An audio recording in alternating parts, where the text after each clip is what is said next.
श्री कृष्ण चरितामृतम भाग 37। श्री राधा जन्म। तात विदुर जी। यमुना के किनारे बसा एक गांव है जिसका नाम है रावल। ये गोकुल के निकट ही है। बृजराज और वृषभान दोनों बाल्यावस्था के मित्र हैं। जब दोनों का विवाह भी नहीं हुआ था तभी से इनकी मित्रता थी। कहें तो गोप सम्राट पर्जन्य और महिभान, इन दोनों की प्रगाढ़ मैत्री। पर्जन्य के नंदराय हुए और महिभान के वृषभान। मित्रता इनकी दृढ़ थी। अपने रावल गांव के ही एक समृद्ध गोप की सुंदर सुशील कन्या कीर्ति से वृषभान का विवाह करवाया था बृजराज ने। उद्धव आज का प्रसंग बड़े भाव से सुना रहे हैं। वृषभान बृहत्सानुपुर बरसाना के राजा है। इनका क्षेत्र बृजराज के क्षेत्र से भी बड़ा है। ये बड़े सरल है, सहज है, करुणा से ओतप्रोत इनका हृदय है। इनको अर्धांगिनी भी बहुत पतिपरायणा मिली। हे तात विदुर जी, इनके प्रथम पुत्र हुए थे श्रीदामा। दाऊ के जन्म साथ ही बरसाने में इनका भी जन्म हुआ था। ये स्वर्ण समान तेजवान थे। अत्यंत सुंदर इनका रूप था, पर इनकी माता कीर्तिरानी को पुत्री की कामना थी। ये श्रीदामा को भी देखती तो भगवान से यही प्रार्थना करती, अब एक लाली देना।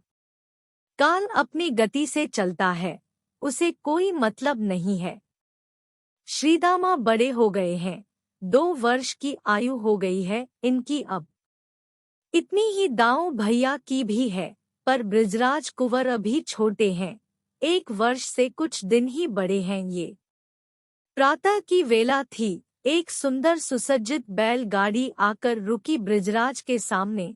मुस्कुराते हुए उठे बृजराज, वृषभान पधारे हैं। बृजरानी को बताया, वो भी अंदर से दौड़ी हुई आईं।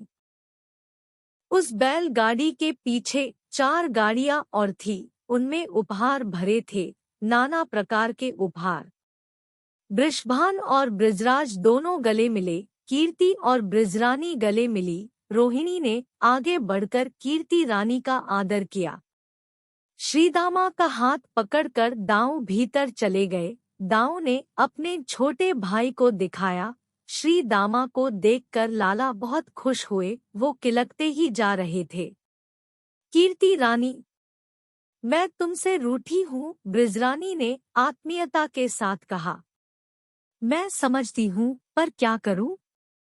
इनका कार्य ही इतना रहता है कि बरसाना ये छोड़ ही नहीं पाते। अब देखो ना, आपके लाला की वर्षगांठ में उपस्थित होने की बड़ी इच्छा थी, पर इनको काम था। कीर्तिरानी और बृजरानी दोनों बातें कर रही हैं। वो तो मैं इस बार आगी, मुझे पीहर में भी कुछ दिन रहना था। क्या कुछ खुशखबरी है? बृजरानी ने छेड़ा कीर्तिरानी को। हाँ, पर मैंने तो भगवान से प्रार्थना की है कि अब मुझे लाली ही देना। मुझे बहुत इच्छा है मेरे अपने लाली हो। मेरे अंगना में डोले लाली, रुनझुन करती खेले, सुंदर लहंगा पहनकर नाचे, कितनी प्यारी लगती है। लाली ही होगी, क्योंकि पेट देखकर लग नहीं रहा कि लाला होगा। 8 महीने का पेट इतना छोटा नहीं होता, लाली ही है। त्वन मुखे घृत शर्करा, कीर्ति ये कहती हुई हंसी। चलो, अपने लाला को तो दिखाओ, कहाँ है लाला? कीर्तिरानी की बातें सुनकर ब्रजेश्वरी उन्हें ले गई अपने लाला के पास। श्रीदामा के साथ खेल रहे थे लाला। मुग्ध हो गई कीर्ति। तुम्हें पता तो है ना नंदरानी, हम लोगों की क्या बात हुई थी? हंसते हुए बृजरानी के हाथ में थपड़ी मारते हुए कीर्तिरानी ने कहा था। हाँ हाँ, पता है, तुम्हारी लाली और हमारे लाला को ब्याह होएगो, पक्की बात है ये। दोनों यही बातें करती हुई खूब हंसती रही देर तक। भोजन किया सबने मिलकर, फिर बातें। इस तरह शाम हो गई। अब हम चलते हैं, कीर्तिरानी ने उठते हुए कहा। वृषभान, यहीं रुक जाओ न आज, कितने दिनों में तो आए हो। नहीं ब्रिजरानी, मेरी मैया भी रावल में बाट देख रही है। अरे पास में ही तो है रावल, चले जाना, बड़ी जल्दी पड़ रही है ससुराल में जाने की, छेड़ते हुए बृजराज ने कहा। अब आप आना ब्रिजेश। बरसाना। हाँ अब तो आना ही पड़ेगा, नंद जी सहज में बोलते हैं। वैसे आप भी प्रार्थना करो कि हमारे अब लाली हो, वृषभान ने अपने मित्र को कहा, और श्रीदामा को लेकर कीर्तिरानी के साथ वृषभान जी रावल गांव में आ गए थे, जो पीहर है कीर्ति का। मैं बहुत प्रसन्न हूँ, तुम मेरे हो वृषभान, शशि के नहीं हो। वैसे मेरी शशि से कोई प्रतिस्पर्धा नहीं है। शशि से क्या स्पर्धा होगी मेरी, मुझ भास्कर की, मुझे पता है वो मुझसे बदला लेना चाहता है। रामावतार में मैंने 1 महीने का दिन जो बना लिया था, इस बात से वो मुझसे चिढ़ता है। भगवान श्री कृष्ण ने भी उसका मन तो रख ही दिया, उसके चंद्रवंश में अवतरित हुए और रात्रि में ही अवतार लिया, इस बात से वो बड़ा प्रसन्न है। पर मैं आज प्रसन्न हूँ, मैं आज बहुत प्रसन्न हूँ। हे वृषभान, तुम मेरे हो, वृष राशि के सूर्य हो तुम वृषभान। तुम्हारी लाली आने वाली है, आह्लादिनी है, वो श्री कृष्ण की। श्री कृष्ण के हृदय का जो प्रेम है वह प्रेम ही आकार लेकर प्रकट होने वाला है। स्वामिनी है, वो ब्रह्मा की सर्वेश्वरी है, वो परब्रह्म की, आह्लाद की भी आह्लादिनी है वो, और मेरे भानुकुल में वो आ रही है। मेरी शशि क्या होड़ करेगा, उसका नंदनंदन तो हमारी भानु नंदिनी के चरणों में ही पड़ा रहेगा। भानु नंदिनी, ये कहने में भी कितना आनंद आता है मुझे गौरव का भान होता है जब श्री कृष्ण प्रिया का एक नाम मुझसे जुड़ा होगा, भानु नंदिनी। और हाँ, प्रातः के समय उनका जन्म है, जब मैं उपस्थित होऊंगा नभ में, शशि से मेरी क्या स्पर्धा। वो लाली तपते हुए कुंतल की तरह उसका रूप रंग होगा, वो प्रेम की देवी, वो प्रेम की आराधिका राधा। अब उठो, आज ही होगा जन्म उन ब्रह्म शक्ति का, उठो वृषभान, उठो। सूर्य ही स्वप्न में आकर वृषभान को ये सब बता रहे थे। वृषभान उठे, ओ सपना था ये। पर आज देर तक सोते रह गए थे। वृषभान उठे और चल दिए यमुना स्नान के लिए। रावल गांव यमुना के किनारे बसा हुआ गांव है ये।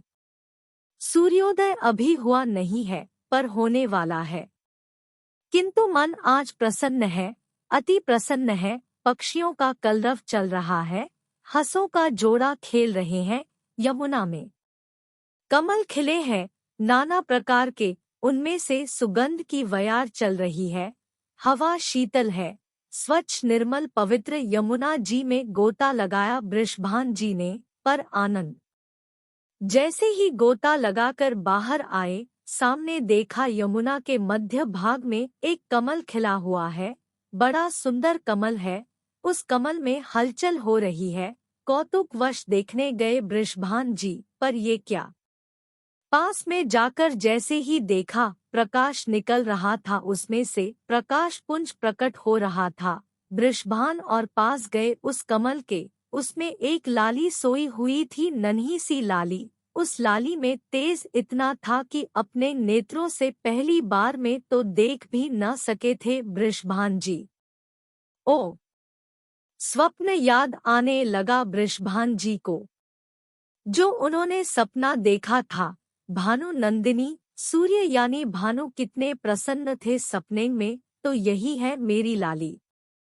खुशी से उछल पड़े थे वृषभान जी, गोद में उठा लिया उस लाली को। कमल की सुगंध आ रही है लाली के श्री अंगों से, उसके नेत्र बंद थे, वो इतनी सुंदर है जिसका वर्णन कठिन है।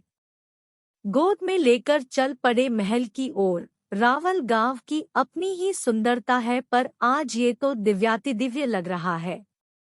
जब गए महल में, तब वृषभान ने देखा कि कीर्तिरानी के बगल में एक दिव्य प्रकाश है। वृषभानु के कुछ समझ नहीं आया। गोद की लाली को बगल में सुलाया। वृषभान ने आनंद में डूब गए हैं। वो आनंद मनाना चाहते हैं, वो नाचना चाहते हैं, वो सब कुछ लुटा देना चाहते हैं आज। तात विदुर जी। पूरी प्रकृति झूम उठी है, अस्तित्व आनंद मना रहा है आज। भास्कर के आनंद का तो ठिकाना ही नहीं है। भादौ शुक्ल अष्टमी के प्रातः श्री राधारानी का अवतार रावल में हुआ। वृषभान गोप के कन्या जाई, रावल में बजत बधाई।